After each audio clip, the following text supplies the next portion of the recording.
고맙고 감사합니다. 오늘 말씀 요한복음 13장에서 보겠습니다. 요한복음 13장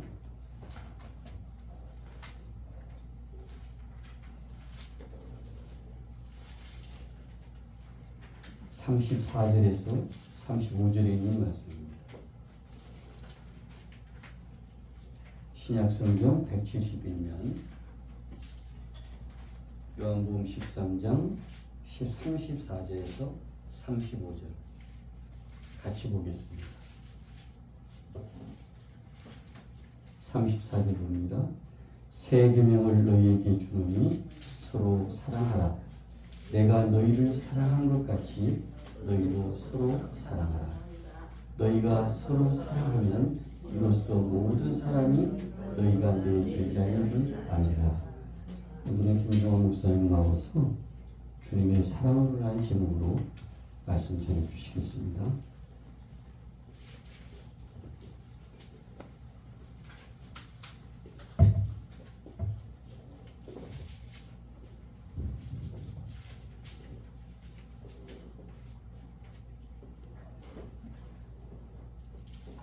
할렐루야. 사랑하는 성도 여러분, 오늘도 이렇게 좋은 날씨를 주시고 이렇게 예배드리게 하여 주신 하나님께 정말 감사드립니다.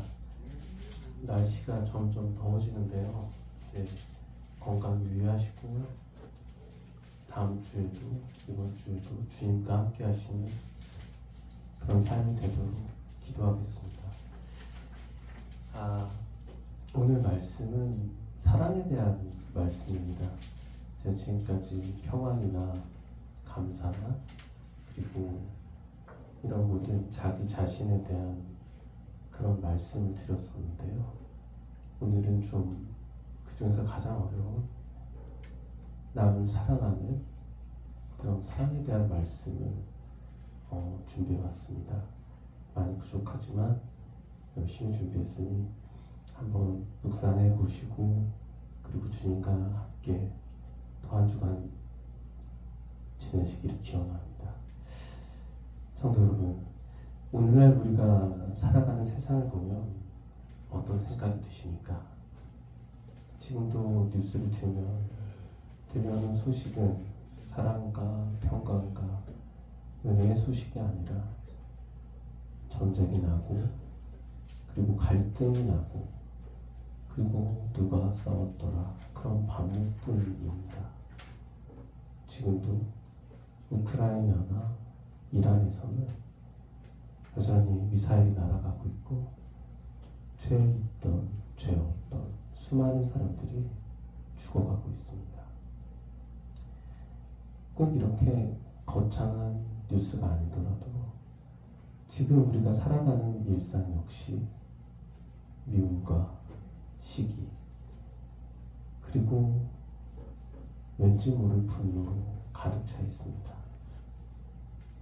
조금만 손해를 보아도 나를 세우고 그리고 나와 생각이 다르면 아주 쉽게 혐오의 대상을 삼는 정말 차가운 시대를 지금 우리는 지나고 있습니다. 이러한 미움의 시대 속에서 사람들은 묻습니다. 하나님이 정말 살아계시다면 어떻게 이 땅에 이런 고통과 미움이 가득할 수 있을까요? 과연 정말 사랑이라는 것이 존재하긴 합니까? 그런데 오늘 본문에서 예수님은 그 질문에 대한 답을 세상의 생각이 아닌 바로 성도 우리를 통해서 보여주라고 말씀하십니다. 35절 말씀 다시 읽겠습니다. 너희가 서로 사랑하면 이로써 모든 사람이 너희가 내 제자인 줄 알리라. 세상이 하나님의 살아계심과 그리고 그분의 사랑을 볼 수 있는 유일한 방법은 바로 예수님의 사랑을 받아서 그 사랑을 세상에 다시 보내는 우리 성도들의 삶입니다. 우리가 이 말씀의 깊은 은혜를 깨닫기 위해서는 우선 예수님이 이 말씀을 하셨던 그 당시의 배경을 한번 살펴보겠습니다. 지금 이 말씀은 예수님께서 우리를 위해 십자가를 지시기 불과 얼마 전이었습니다. 그리고 곧 제자들과 마지막 만찬을 나누시던 그 다락방이었습니다. 기대와는 다르게 당시 예루살렘의 분위기는 아주 살벌했습니다.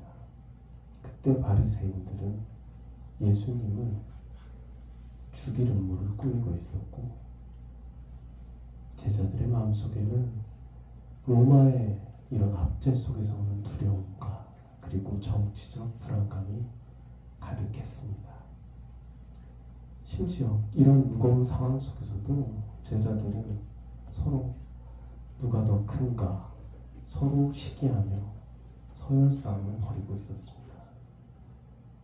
결정적으로 오늘 본문 직전인 30절을 보면 예수님의 제자 중 하나였던 가룟 유다가 예수님을 은30에 팔아넘기기 위해 어둠 속으로 나아가는 장면이 나옵니다. 지금 이 상황은 인간적인 모습으로 봤을 때는 사람을 논할 그럴 상황이 아니었습니다. 그리고 배신과 음모와 두려움과 미움이 예수님께서 말씀하시던 이 작은 다락방을 지배하고 있었습니다. 그리고 예수님께서는 이런 모든 상황을 알고 계셨습니다. 잠시 후면 자기가 체포될 것이고 그리고 믿었던 수제자 베드로는 예수님을 3번이나 모른다고 부인할 것이며 나머지 제자들도 모두 겁에 질려 도망칠 것을 분명히 알고 계셨습니다. 이처럼 세상의 가장 어두운 미움과 이런 배신이 예수님을 향해 밀려오던 바로 그 위기의 순간에 예수님께서는 뜻밖의 말씀을 선포하십니다. 그것이 바로 오늘 본문의 새 계명을 너희에게 주노니 서로 사랑하라입니다. 우리가 받은 예수님의 사랑에 대해서 한번 말씀드리겠습니다. 세상은 미움과 배신으로 답할지라도 오늘의 말씀에서 예수님께서는 우리 그리스도인은 사랑으로 답해야 함을 친히 보여주신 것입니다. 예수님께서는 말로만 사랑하라고 하지 않으셨습니다.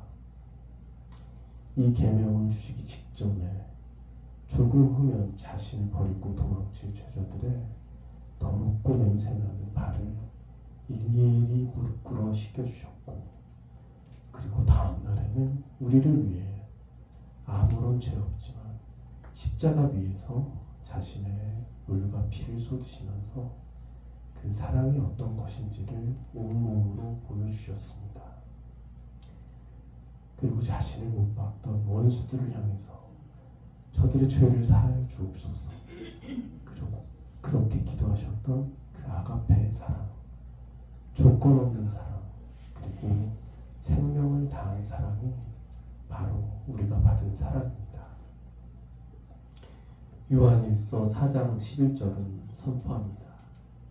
사랑하는 자들아, 하나님이 이같이 우리를 사랑하셨은즉 우리도 서로 사랑하는 것이 마땅하도다. 우리는 이 말씀 앞에서 이렇게 말합니다. 주님, 미움이 가득한 이 험한 세상에서 어떻게 그런 상상조차 할 수 없는 사랑을 하며 살 수 있습니까? 이렇게 뒷걸음질 칠지도 모릅니다. 그러나 성경에서 그리고 예수님이 다락방에서 보여주신 이 사랑을 삶으로 그대로 재현해낸 아주 위대한 믿음의 선배님이 계십니다. 바로 익히 알고 계시겠지만 손양원 목사님이십니다. 1948년 6.25가 터지기 2년 전 여순 사건 당신에 여순 사건에 손양원 목사님께서는 에암원이라는 곳에서 나샘, 그 한센병자들을 돌보면서 사랑을 실천하시고 그리고 그들을 위해 헌신을 다하신 정말 믿음의 큰 뿌리가 되신 목사님이셨습니다. 그런데 그 목사님에게는 정말 애지중지 키운 아주 믿음의 두 아들, 손동인, 손동신 두 아들이 있었습니다. 그런데 하루는 1948년 여순 반란이 있었던 그날 청천벽력 같은 소식이 들려왔습니다. 두 아들이 공산당에게 동조하던 한 청년에게 아주 잔인하게 하루 만에 총살을 당했다는 소식이었습니다. 자식을 먼저 가슴에 묻은 그 부모의 슬픔과 그리고 그 분노는 정말 견디기 어렵습니다. 인간의 당연한 본성으로는 그 원수를 100번이고 1000번이고 저주하고 그리고 복수해도 시원치 않을 상황이었습니다. 그러나 손 목사님은 그런 슬픔 속에서도 주님의 십자가를 바라보았습니다. 그리고 배신의 밤에 제자들의 발을 씻기시고 그리고 원수까지 품으셨던 그 예수님의 사랑이 목사님의 마음을 강권하셨습니다. 그리고 목사님께서는 놀라운 결단을 내리시고 그리고 그 아들을 죽인 그 공산당한 청년은 당연히 체포되어 사형당하게 되었을 때 구명운동을 심지어 벌이십니다. 그리고 아주 어렵게 그를 살려냅니다.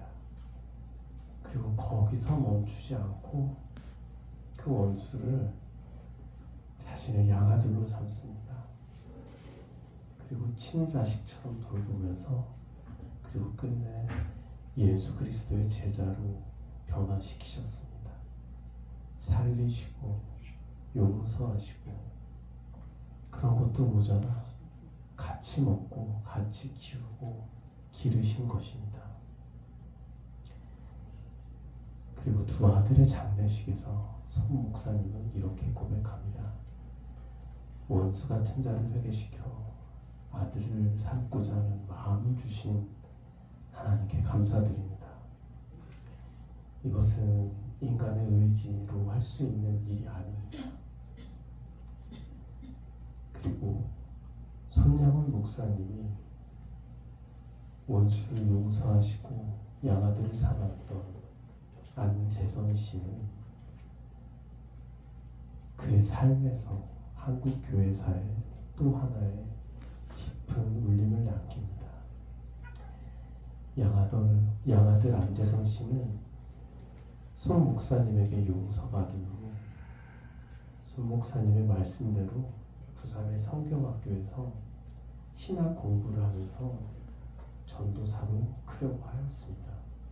그리고 실제로 신학을 공부하고 잠시 전도사 생활을 하기도 했습니다. 그런데 하지만 1950년 2년 뒤 6.25 전쟁으로 그를 돌봐주었던 용서해 주었던 손 목사님마저 또다시 공산당에게 순교하시게 됩니다. 그렇게 되자 안재선 씨는 이런 세상의 따가운 시선과 그리고 원수의 아들이라는 낙인 속에서 자신을 보호해 주시던 그런 울타리를 완전히 잊게 됩니다. 결국엔 목회자의 길을 가지 못하고 평생을 숨어 다니게 되고 그저 평신도로 살게 되었습니다. 그런데 그의 마지막에 평생을 죄책감과 그리고 복잡한 마음 속에서 보내던 그의 말년에 그는 목의 후두함을 얻었습니다.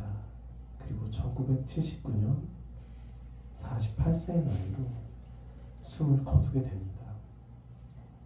신기하게도 그가 세상을 떠난 나이는 양아버지 손 목사님의 순교하신 나이와 같은 48세였습니다.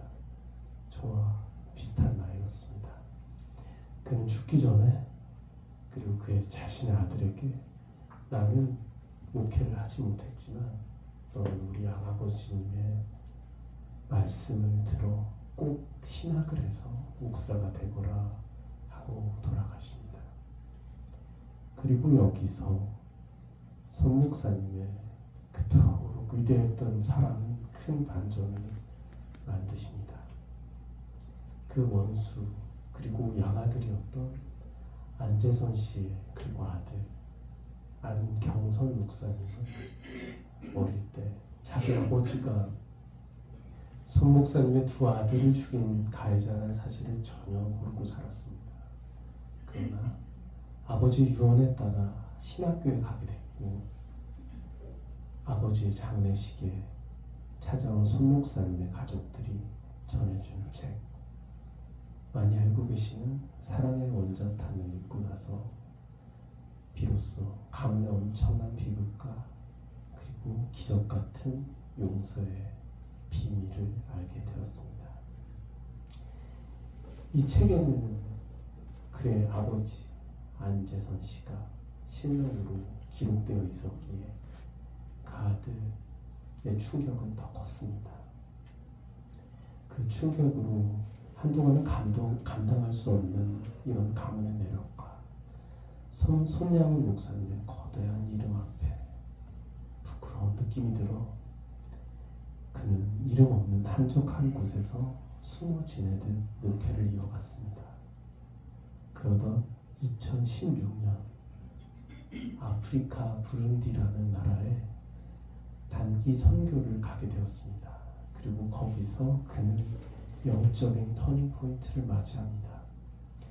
그곳에서 소외된 손양원 목사님이 돌보시던 나병 환자들 그의 양손주가 돌보며 과거 애양원 한센병원에서 고름을 입으로 짜내시던 할아버지 손양원 목사님의 심정을 깨닫게 됩니다. 그리고 현재 그 안경선 목사님은 손양원 기념관 관장을 거치고 현재도 아프리카 부룬디에서 한센인 선교사로 헌신하면서 양 할아버지가 걸어갔던 그 사랑과 용서의 길을 지금도 그대로 재현해내고 계십니다.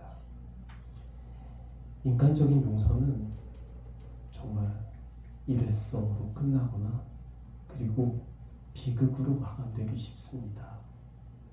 하지만 주님의 십자가 사랑으로 품은 용서는 대를 이어 흘러가게 됩니다. 원수의 자식이었던 자가 이제는 손 목사님의 심장을 품고 그리고 아프리카의 가장 소외된 자들을 돌보는 선교사가 되었습니다. 이것이 바로 미움의 시대를 이기는 사랑의 능력입니다. 가장 어두운 밤에 내가 너희를 사랑한 것 같이 너희도 서로 사랑하라 하신 예수님의 계명이 우리 손 목사님의 삶을 완전히 지배했기에 가능한 기적이었습니다. 이러한 손 목사님의 위대한 사랑을 들으며 우리는 가슴 깊이 찔림을 느낍니다. 하지만 평범한 우리에게 원수를 사랑하라는 말씀은 쉬운 말씀이 아닙니다. 사실 우리가 발딛고 살아가는 이런 치열한 삶에서 마주해야 하는 정말로 피하고 싶은 아주 커다란 숙제인 것입니다. 저도 바로 과거 직장 생활하면서 이 말씀의 무게를 온몸으로 느꼈던 경험이 있습니다. 그 당시 제 바로 옆자리, 정말로 제 옆자리였습니다. 그 자리에는 정말 도저히 사랑할 수 없는 바로 나의 직속 부하이자 동료가 있었습니다. 업무 능력은 아주 부족했고 무엇보다도 왜인지도 모를 태도나 그 인격적인 면에서는 도저히 존중하기가 어려운 사람이었습니다. 하지만 그래도 저는 하나님의 제자된 도리를 다하고 싶었습니다. 내가 먼저 예수님의 사랑으로 대하면 언젠가 저 사람도 변하겠지. 이런 순수한 마음으로 한 3년을 버텼습니다. 3년 동안 그 친구가 사고를 치면 제가 다 덮어주고, 그 친구가 집에 일찍 가면 밤을 새워가면서 그의 목까지 다 일했습니다. 그저 하나님 앞에서 부끄럽지 않은 사랑을 보여주고 싶었기 때문입니다.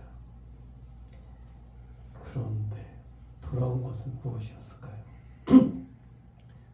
3년의 헌신 끝에 그 친구는 제 상사에게 저를 모함했습니다. 그리고 뒤통수를 제대로 쳤습니다. 제 3년 동안의 헌신과 사랑이 짓밟힌 순간 제 안에 올라온 것은 예수님의 사랑이 아니라 그저 뜨거운 분노와 억울함과 미움이었습니다. 그때 저는 이렇게 예수님께 말씀드렸습니다. 예수님, 이게 맞습니까? 제가 바보입니까? 이렇게 속이 뒤집어지는 배신감에 결국 종국에는 저는 그곳을 떠나게 되는 한 가지 큰 이유가 되었습니다. 그런데 지금 이 말씀을 묵상하면서 지금 이렇게 돌아보면 후회되는 것이 있습니다. 제가 그 친구를 그저 사랑한 것이 아니라 그저 개조하려고 내면의 나만의 오만함과 내 배려와 내 거짓 사랑이 내 뜻대로 되지 않았을 때 분노했던 저의 인간적인 한계를 다시 돌아보게 됩니다. 물론 그 사람의 악의는 분명했습니다. 하지만 사랑이라고 행했던 제 방식이 상대의 변화를 바라는 조건부 사랑이었음에 결국 저는 그토록 무너졌던 것입니다. 그리고 우리는 너무나 연약합니다. 내 손해를 따지고 내가 쏟은 만큼의 대가를 기대하는 순간에 우리는 결국 예수님의 제자의 길에서 이탈하게 됩니다. 미움은 결코 미움을 이길 수 없습니다. 저는 그 아픈 어쩌면 작은 실패를 통해 주님의 사랑은 내가 다 이해하고 통제할 수 있는 범위 내에 있는 것이 아니라 나의 자존심, 나의 모든 것이 꺾이는 그 자리에서 시작된다는 것을 저는 비로소 깨닫고 있습니다. 사랑하는 성도 여러분, 손양원 목사님이 보여주신 그 기적 같은 사랑의 빛이 오늘날 우리에게까지 이어졌습니다. 세상은 흉흉하고 서로 이익에 따라서 서로를 미워하고 죽이고 있습니다. 2000년 전 예수님의 다락방에서 지금 우리가 사는 세상도 미움과 어둠이 깔려 있습니다. 그러나 우리 그리스도인은 세상의 흐름을 따라서 함께 미워하고 함께 분노하는 사람들이 아닙니다. 세상이 차가워질수록 우리는 예수님의 보혈을 생각하고 그리고 그 보혈로 따뜻해진 가슴을 안고 다시 세상으로 나아가야 합니다. 예수님께서는 아무런 죄 없이 그를 미워하던 인간들을 위해서 세상에서 가장 고통스러운 형벌로 그리고 십자가에서 돌아가셨습니다. 원수를 품으셨던 그 십자가의 은혜를 입은 우리가 이제는 내 주변의 작은 미움부터 걷어내야 합니다. 가정에서 먼저 용서하고 일터에서 먼저 양보하며 그리고 나에게 상처 준 이들을 위해 먼저 기도하는 작은 실천이 그것이 바로 이 시대, 이 암울한 시대에 예수님의 제자임을 증명하는 길입니다. 우리가 서로 사랑할 때 이제 세상은 교회를 향한 손가락질을 멈추고 하나님의 살아계심을 보게 되실 것입니다. 성도 여러분, 원수까지 사랑하는 모습이야말로 우리가 하나님의 자녀임을 증명하는 정말 실질적인 표식입니다. 하나님을 모르는 세상 사람도 본능적인 사랑은 가능합니다. 하지만 그 한계를 넘어가는 사랑, 그것이 우리가 구원받은 백성이라는 아주 확실한 증거입니다. 하지만 물론 나의 힘으로는 불가능합니다. 그러나 우리 안에는 성령님이 함께 계십니다. 내 안에 계신 예수 그리스도를 의지하고 그리고 성령님의 도우심을 간절히 구할 때 우리는 비로소 본능과 감정을 극복할 수 있습니다. 자, 이제 말씀을 마무리하겠습니다. 원수까지 사랑하는 모습이야말로 우리가 하나님의 자녀임을 증명하는 정말 실제적인 표지입니다. 우리가 원수를 품고 그리고 사랑을 실천할 때 세상은 아마 멈춰서서 묻게 될 것입니다. 왜 당신은 그렇게까지 합니까? 그러나 바로 그때 가장 강력한 전도가 시작됩니다. 너무나 어렵습니다. 사랑할 수 없는 사람은 주님의 사랑으로 감싸는 것은. 하지만 오늘 이렇게 작게 권면드립니다.